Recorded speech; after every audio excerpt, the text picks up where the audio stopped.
So the 2025 Game Awards show has finally wrapped up, and this is going to be my video, basically a summary of everything that has gone on throughout the event.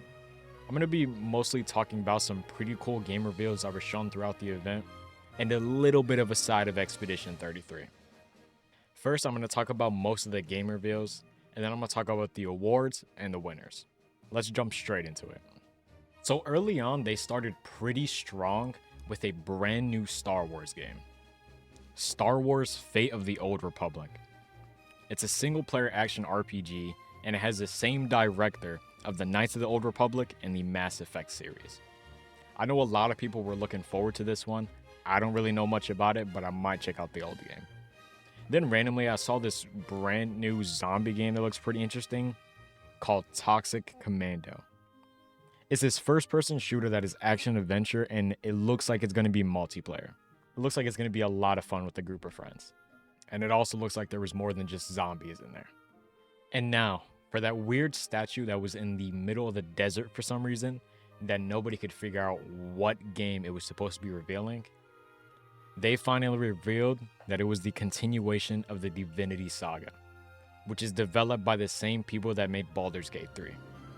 And it is said that this brand new Divinity game that they are creating is going to be their biggest game ever, even bigger than Baldur's Gate 3. Next, we got some more footage on Resident Evil 9 Requiem, where Leon Kennedy made an appearance.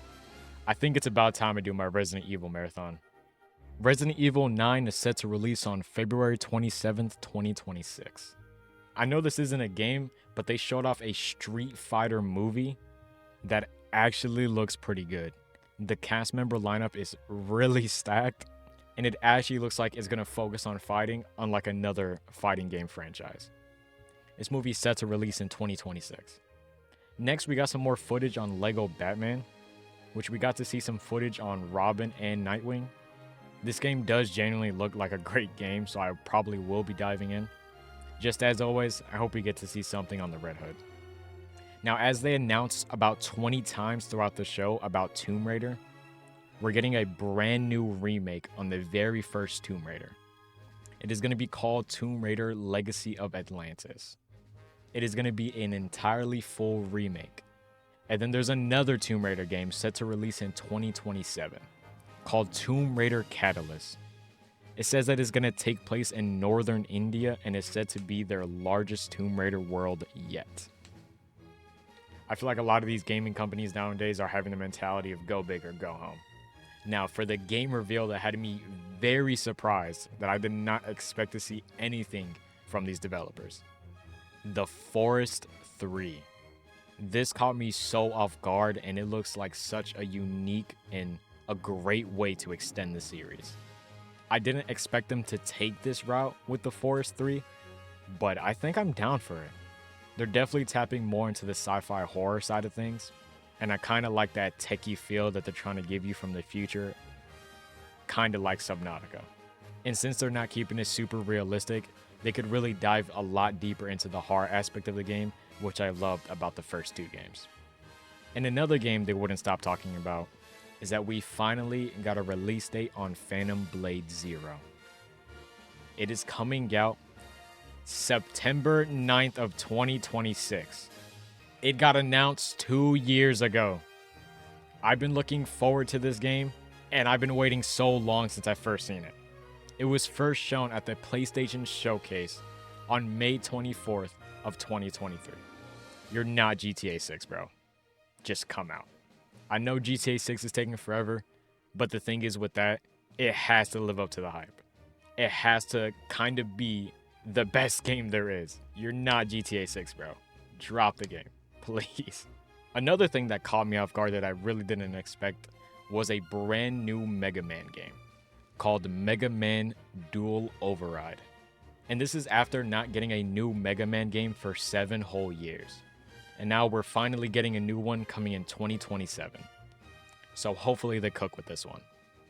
And then the final reveal of the entire show. This is usually the reveal that is really big and a lot of people are excited for, that they really hype up and save for last.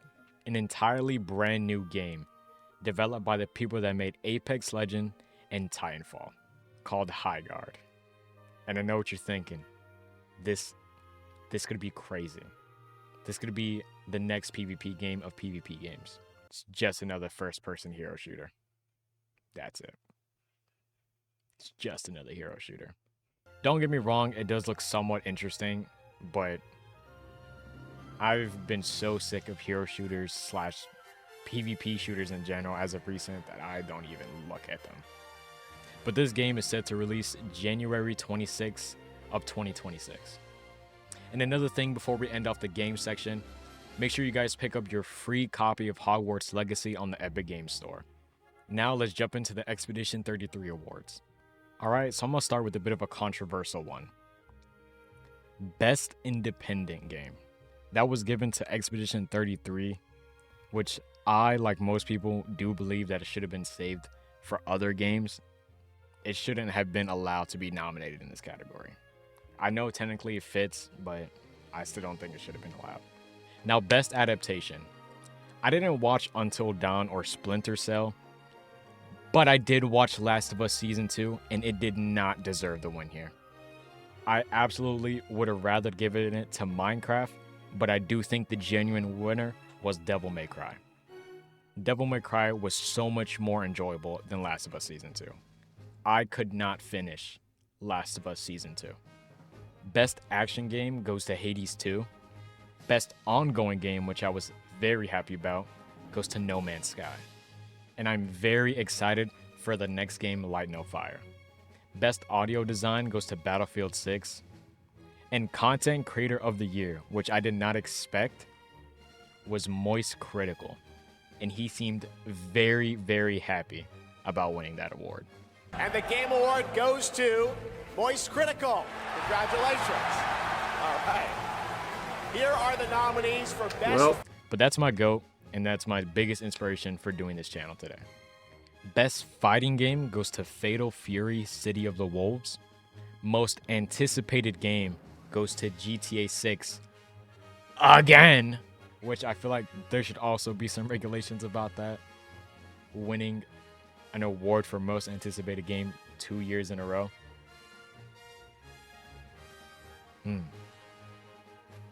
How about you just drop the game? Best Action Game goes to Hollow Knight Silksong. Best Art Direction goes to Expedition 33.